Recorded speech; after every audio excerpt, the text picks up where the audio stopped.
অন্তত কয়েক শত পরিবার, ডুবে গেছে বাসস্থান, তলিয়ে গেছে ফসলি জমি। অসহায় মানুষগুলো আশ্রয় নিয়েছে আশপাশের উঁচু ভবনগুলোর ছাদে। ডুবে যাওয়া এমন অনেক বসতঘরের চাল ও মাচায় আশ্রয় নিয়েছে শিশু ও মহিলারা। উদ্ধারকারী দলের বোট দেখলে ছুটে এসে জানাচ্ছেন স্বজনদের নিরাপদ আশ্রয়ে নিয়ে যাওয়ার আকুতি।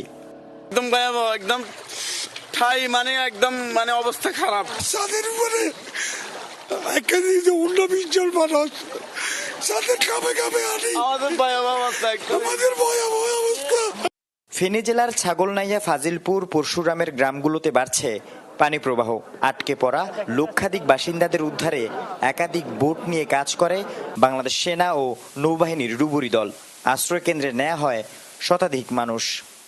ইতিহাসে আর হয়েছে বলে আমার মনে হয় না, এটা এবারই আমার মনে প্রথম ভাই। খুব করুণ অবস্থা, কারে কি বাঁচাইবো, কারে কি বাঁচাইবো।